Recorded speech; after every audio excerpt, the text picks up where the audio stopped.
Shalom saudaraku yang kekasih. Apa kabar? Kita bersyukur karena kasih Tuhan begitu besar buat saya dan saudara. Hari ini kita boleh ada sebagaimana kita ada karena kebaikan Tuhan. Dan mari saat ini dengan segenap hati, segenap jiwa kita mau berikan hidup kita untuk Tuhan. Mari kita datang, kita mau menyembah Dia, meninggikan namanya. Dengan segenap hati,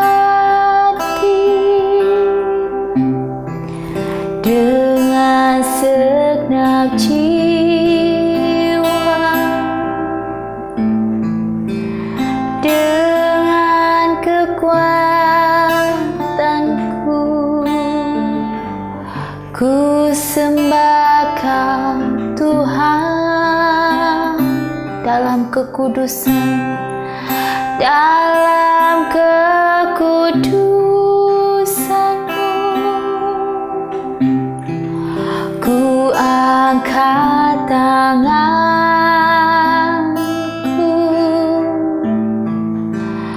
ku rindu selalu dalam hadirat-Mu. Sebab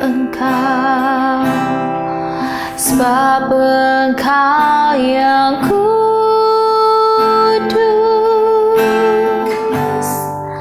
Anak domba Allah, darah-Mu tercurah di atas Kalvari.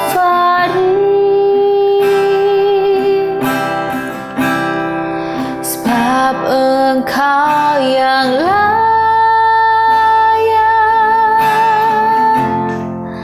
terima pujian,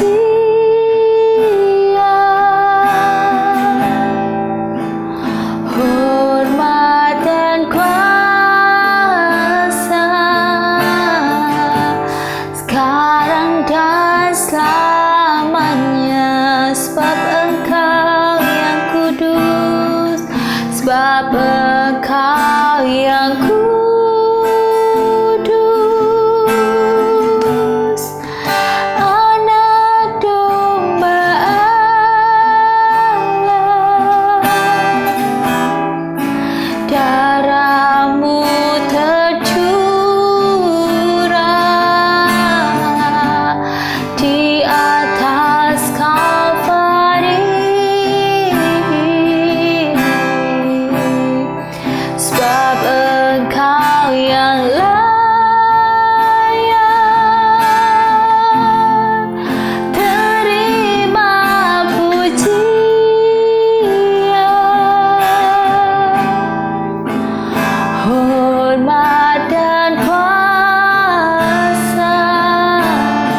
sebab Engkau yang kudus, Anak Domba Allah. Terima kasih Tuhan atas kebaikan-Mu. Darah-Mu tercurah di atas Kalvari, hanya ingin menebus dosa kami. Ampuni kami Tuhan, selama ini hidup kami pergunakan dengan sia-sia. Ampuni kami jika hidup kami mengandalkan diri kami sendiri, mengandalkan kekuatan kami. Ampuni kami Tuhan. Hari ini kami datang dengan penuh kerendahan hati, dengan segenap hati, dengan segenap jiwa. Kami mau mendengarkan sabda firman-Mu. Biar firman-Mu boleh mengubah, boleh memberi kami kekuatan, boleh memberikan kami sukacita. Karena berjalan bersama-Mu, kami boleh mendapatkan kedamaian. Kami bersyukur Tuhan, hari ini urapi hamba-Mu yang akan menyampaikan firman Tuhan. Biar apa yang hamba katakan, pikirkan, semuanya ini untuk menyenangkan hati Engkau. Biarlah yang mendengar boleh Engkau Tuhan jamah dan boleh Engkau rubah, karena Engkau yang mampu mengubah. Manusia tidak mampu, tetapi Tuhan yang mampu mengubah yang tidak baik menjadi baik. Terima kasih Tuhan, kami bersyukur. Dalam nama Tuhan Yesus, haleluya. Amin. Puji Tuhan, saudaraku yang kekasih, kita bersyukur ya saudara, bahwa di akhir bulan ya, kebaikan Tuhan dari awal bulan sampai pada akhir itu tidak pernah terbatas ya. Walaupun memang saya dan saudara mengalami hal-hal yang tidak semuanya berjalan dengan mulus, berjalan dengan apa yang saudara dan saya inginkan. Tetapi ketika saya dan saudara belajar untuk meletakkan harapan, meletakkan semua beban hidup ke dalam tangan Tuhan, maka percaya segala sesuatu yang Tuhan beri, kalau kita letakkan pada Tuhan, kita pasti akan memahami, mengerti rencana Tuhan. Firman Tuhan hari ini berjudul kelebihan mencukupkan kekurangan. Mari kita membaca bersama-sama di 2 Korintus 8 ayat 13-15. 2 Korintus 8 ayat 13-15 yang berbunyi demikian. Sebab kamu dibebani bukanlah supaya orang-orang lain mendapat keringanan, tetapi supaya ada keseimbangan. Maka hendaklah sekarang ini kelebihan kamu mencukupkan kekurangan mereka, agar kelebihan mereka kemudian mencukupkan kekurangan kamu, supaya ada keseimbangan. Seperti ada tertulis, orang yang mengumpulkan banyak tidak kelebihan, dan orang yang mengumpulkan sedikit tidak kekurangan. Salah satu tema di 2 Korintus ini adalah paradoks dari kasih karunia dan kuasa Allah yang diungkapkan lewat kerentanan dan pergumulan manusia. Hanya dengan melalui kematian kita dapat mengalami hidup dalam kebangkitan Kristus. Paulus menjelaskan, harta ini kami punyai dalam bejana tanah liat, supaya nyata bahwa kekuatan yang melimpah-limpah itu berasal dari Allah, bukan dari diri kami. Dalam segala hal kami ditindas, namun tidak terjepit. Kami habis akal, namun tidak putus asa. Kami dianiaya, namun tidak ditinggalkan sendirian. Kami dihempaskan, namun tidak binasa. Kami senantiasa membawa kematian Yesus di dalam tubuh kami, supaya kehidupan Yesus juga menjadi nyata di dalam tubuh kami. Dalam 2 Korintus 8 juga kita melihat jemaat Makedonia yang menjadi contoh paradoks tersebut. Meski mereka mengalami penderitaan dan kemiskinan berat, mereka digerakkan dan dimampukan untuk memberi dengan kemurahan hati yang sangat besar. Dan berbuat demikian, mereka mengikuti teladan Yesus yang oleh karena kemiskinannya telah menjadikan mereka kaya. Amin.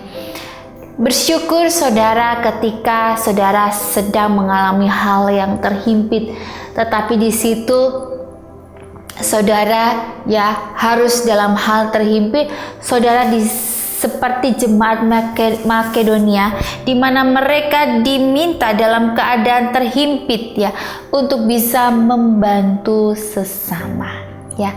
Seberapa banyak di kita berpikir ada di sekitar kita yang membutuhkan pertolongan, tetapi kita berpikir dulu, wah saya lagi kepepet juga, saya juga lagi susah, kenapa saya harus mendahulukan mereka gitu ya.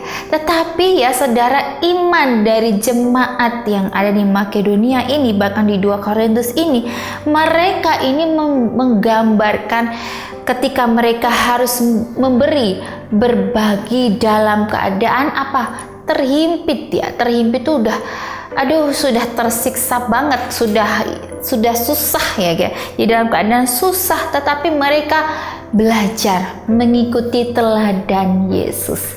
Saudara mau belajar mengikuti teladan Yesus, kalau orang memberi dengan kekayaan itu sudah biasa.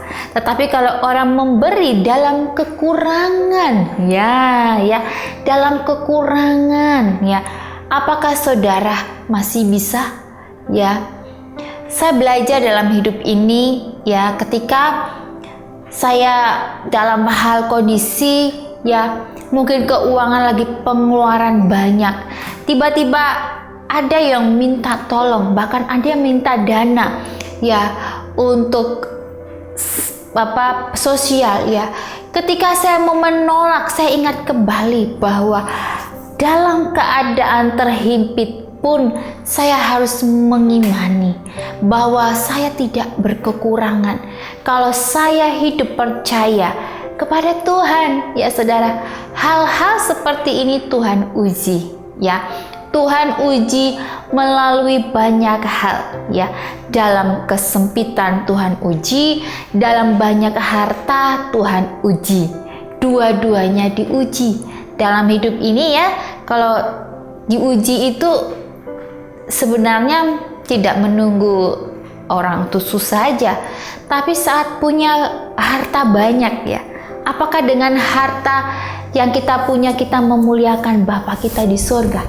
Ya, kebanyakan dari kita ya punya harta tetapi dihabiskan untuk bersenang-senang. Boleh bersenang-senang, tetapi jangan lupa ketika kita dalam keadaan terhimpit, dalam keadaan tidak punya, kita sukanya berjanji nanti kalau kita diberkati kita mau setia, mau melayani Tuhan, mau memberkati banyak orang. Tetapi ketika sudah diberkati diuji, apakah benar yang dikatakan ya? Ternyata kebanyakan lupa ya saudara ya. Untuk itu mari kita mau belajar dalam segala hal untuk selalu bisa saling menopang, saling memberi ya. Kelebihan mencukupkan kekurangan ya. Apapun yang saudara punya, bukan saja harta, atau mungkin saudara hari ini masak dalam jumlah yang banyak, atau saudara punya kekuatan untuk bisa membantu tenaga ya. Jadi membantu itu bukan keuangan saja, tapi kalau kita punya ada yang lebih di rumah, kita bisa saling membantu, berbagi, atau mungkin kita juga bisa saling, kalau tidak punya uang kita bisa berbagi tenaga, atau kita bisa membantu dalam pikiran, atau kerja bakti sosial. Banyak hal sebenarnya kita bisa lakukan ya. Karena dengan begitu kita belajar untuk saling bekerja sama, saling memberi ya. Jangan mau menerima saja, tetapi kita juga saling memberi ya. Saya teringat sekali ketika ibu saya membuatkan roti, pasti ibu saya membuatnya lebih ya. Jadi beliau membuat pesanan, terus ada kelebihan, beliau suka berbagi kepada tetangga ya, kepada sekitar ya. Nah, di sini sebenarnya beliau bisa saja kelebihan itu beliau jual ya supaya dapat untung ya. Tetapi karena beliau tahu bahwa beliau harus menjadi teladan, ibu saya ini mau menjadi teladan bagi sesama, apalagi tetangga ya, orang-orang di sekitar kita ya. Jadi saudara, kalau mau jadi teladan itu sebaiknya dari mana dulu? Dari dalam ya, dari keluarga, dari orang tua, dari anak, dari suami, dari istri, ya, dari mertua, ya. Jadi kita harus menjadi teladan dulu di dalam lingkup rumah. Ketika teladan itu sudah kita terapkan dalam rumah, kita keluar pun juga akan terpancar, ya, yaitu di tetangga, di samping, ya, lingkup gereja, ya, baru di luar, ya, apapun itu. Orang kalau dalam rumah sudah beres, pasti dia keluar juga akan beres. Itu sudah jelas, ya, saudara. Untuk itu, ya, jangan keluar jauh-jauh, tapi dari dalam dulu, ya, untuk menjadi teladan, ya, saudara. Kita juga harus punya hati untuk memberi dengan ikhlas, bukan memberi karena nanti ada imbalan, ya. Kalau saya bantu orang miskin, ya, atau orang yang nggak punya, saya pasti akan kembali berkali lipat, ya. Padahal yang Anda punya itu adalah pemberian dari Tuhan, ya. Jangan merasa bangga di dunia ini, ya, saudara. Kalau saudara punya harta, punya bisa tempat tinggal yang bagus, punya mobil, atau punya segalanya, ya, segalanya, bisa sekolahin anak dengan sekolah yang bagus, bisa makan enak, itu semua pemberian Tuhan. Bukan saudara semata saudara yang hebat, ya, tetapi ada campur tangan Tuhan dalam hidup saudara. Tuhan mengasihi saudara, Tuhan mencinta. Jadi saya selalu belajar dalam hidup saya bahwa ketika kehidupan saya sampai detik ini, kalau bukan karena campur tangan Tuhan, pertolongan Tuhan, saya mungkin saja kalau saya ini tidak mengandalkan Tuhan, mungkin hidup saya kalut, ya, banyakkan stres, ya. Tetapi ketika saya menyerahkan Tuhan ke dalam tangan-Mu, ini aku Tuhan, aku berserah dalam kelemahanku, maka di situ ada kekuatan, ya, Tuhan kasih, ada jalan keluar, ada pikiran-pikiran yang tenang, karena kita punya Tuhan yang selalu menyertai. Dan kalau kita mengandalkan Tuhan benar, memang diberkati, ya. Diberkatilah orang yang mengandalkan Tuhan. Jangan mengandalkan kekuatan sendiri, karena kekuatan kita tuh tidak mampu. Pikiran kita itu melihat apa yang dilihat, tetapi Tuhan memberi apa yang tidak dilihat, apa yang tidak kelihatan, ya. Manusia berpikir mustahil dia bisa dapetin itu, ya. Tapi bagi Tuhan tuh nggak ada yang mustahil, nggak ada yang mungkin. Bahkan akal manusia pun tidak dapat menyelami itu, ya. Tuhan itu bekerja di jalan yang tidak pernah terlihat oleh manusia. Bahkan akal manusia itu tidak bisa menyelami rencana Tuhan, ya, dalam kehidupan saudara.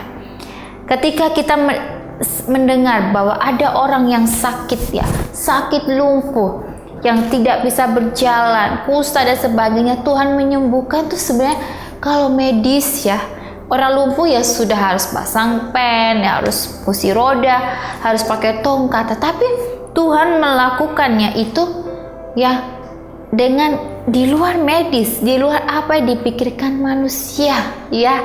Jadi saudara kalau mau mengalami Tuhan, harus bersandar kepada Tuhan, harus meletakkan kepercayaan saudara kepada Tuhan dengan tidak boleh ragu-ragu, harus 100% percaya, ya. Saya percaya bahwa setiap kesulitan Tuhan kasih supaya saudara dan saya itu lebih dekat kepada Tuhan, lebih mengingat kepada Tuhan, lebih berserah penuh kepada Tuhan, ya. Dalam kelemahan kami Tuhan, kami boleh dikuatkan. Bersyukurlah saudara kalau masih punya Tuhan yang selalu mengingatkan saudara dalam segala hal, memberikan saudara untuk mengingat kembali, ya. Ketika saudara, ya, diingatkan kembali oleh Tuhan, itu berarti kesempatan, ya. Ada banyak hal keajaiban-keajaiban yang Tuhan beri dalam hidup saudara. Itu semua karena Tuhan mau saudara mengingat kembali bahwa Tuhan itu setia. Dia sahabat kita. Dalam segala susah, senang, Tuhan itu setia. Setia sampai pada akhirnya. Manusia itu nggak setia. Ada, kadang setia, kadang enggak, ya. Tetapi Tuhan itu tetap setia dari dulu sampai sekarang. Saudara coba pikir-pikir kembali. Ketika saudara dalam keadaan senang, ya, apakah saudara mengingat Tuhan? Ya. Dalam keadaan saudara punya segalanya, apakah saudara mengingat Tuhan? Saudara pasti senang ya, senang aja ya, ingat duitnya, duit banyak, ya udah hore-hore ya. Tetapi saat dalam keadaan kehimpit, pasti saudara ingat Tuhan banget ya, datang kepada Tuhan banget ya. Tetapi ada sosok pribadi yang tidak pernah setianya tuh mut-mutan seperti kita ya. Setianya itu walaupun kita senang, kita sedih, Tuhan itu ada. Tetapi Tuhan lebih ada lagi di orang yang lemah, orang yang tidak berdaya ya. Justru Tuhan ada. Jadi saudara, ketika saudara nggak mampu, jangan sok mampu. Serahin kepada Tuhan, katakan kepada Tuhan bahwa memang saya tidak mampu. Saya selalu setiap hari berkata kepada Tuhan, saya tidak mampu Tuhan tanpa Engkau. Memang benar, karena saya tidak mau mengandalkan diri saya sendiri. Saya mau mengandalkan Tuhan. Saya nggak mampu Tuhan dalam perjalanan hidup saya ini kalau saya tidak menggandeng tangan Tuhan. Saya tidak dapat hidup ya jika kalau Tuhan tidak menyertai saya. Untuk itu saya selalu bilang, peganglah tanganku ya Tuhan setiap hari, supaya ada kekuatan untuk melewati setiap step by step ujian dalam hidup, badai dalam hidup, tahap demi tahap, untuk tetap setia sampai pada akhirnya. Saudara mau tetap setia sampai pada akhirnya? Ya, setia mencintai Tuhan dalam keadaan apapun, percaya ya. Tuhan mau supaya kita ini beriman, ya, memberi dalam kekurangan itu luar biasa. Lebih memberi dalam kelebihan mah udah biasa ya, udah biasa, banyak yang bisa melakukannya. Tapi coba saudara memberi dalam kekurangan. Begitupun juga dengan hal memaafkan. Ketika saudara menemukan orang yang menyakiti sekali, sangat-sangat menyakiti, bahkan menghina, bahkan menjatuhkan saudara di depan orang banyak, apakah saudara bisa untuk memaafkan? Ya, wah sulit ya, gak mudah ya. Iya, manusia berpikir tidak mudah, tetapi kita ingat kembali, itulah yang Tuhan ingin dalam hidup kita. Kalau semuanya bisa melakukan seperti ini, membalas kejahatan dengan kebaikan, saya yakin dan percaya penjara itu gak penuh ya. Tetapi kalau kita masih saja membalas kejahatan dengan kejahatan, ya pantas ya penjara sekarang penuh ya, karena penuh dengki, kejahatan dalam hati. Tetapi mari kita mau melakukan firman Tuhan bahwa membalas kejahatan dengan kebaikan ya. Saya dalam hidup ini menemukan orang-orang yang unik, dan jangan sangka saya setiap hari menemukan orang-orang yang ingin menjatuhkan, orang-orang yang tidak menyukai ya, orang baik di depan tapi di belakang menghina, menjatuhkan. Tidak apa-apa, tidak masalah, karena urusannya dia bukan dengan saya tapi dengan Tuhan. Tugas saya tetap baik, tetap pura-pura bodoh ya, nggak apa-apa, daripada stres memikirkan omongan yang sebenarnya kita nggak tahu juga dan kita juga tidak melakukannya ya. Jadi biarin aja, tidak peduli sama sekali, karena saya punya prinsip dalam hidup bahwa selagi saya tidak mendengar orang itu langsung ngomong ke saya tidak akan pernah peduli. Dan saya juga tidak mau berpikir dan saya pura-pura bodoh, karena itu lebih baik daripada saya tahu dan saya sakit hati ya, saya jadi kecewa ya. Jadi saya lebih baik tidak mau tahu dan biarkan saja ya. Walaupun bertemu ya sudah, menyapa ya seperti biasa saja, tetapi ya hati dan pikiran tidak punya hal-hal yang udahlah biarkan saja, karena memang urusannya bukan dengan saya. Urusannya tuh dengan Tuhan. Kalau urusannya dengan Tuhan tuh panjang, nggak akan selesai ya, malah nggak jadi berkat ya. Jadi jangan membiarkan kehidupan saya dan saudara tuh berlarut dalam hal-hal yang tidak baik, karena itu akan merusak diri saudara, masa depan saudara, hubungan saudara ya. Jadi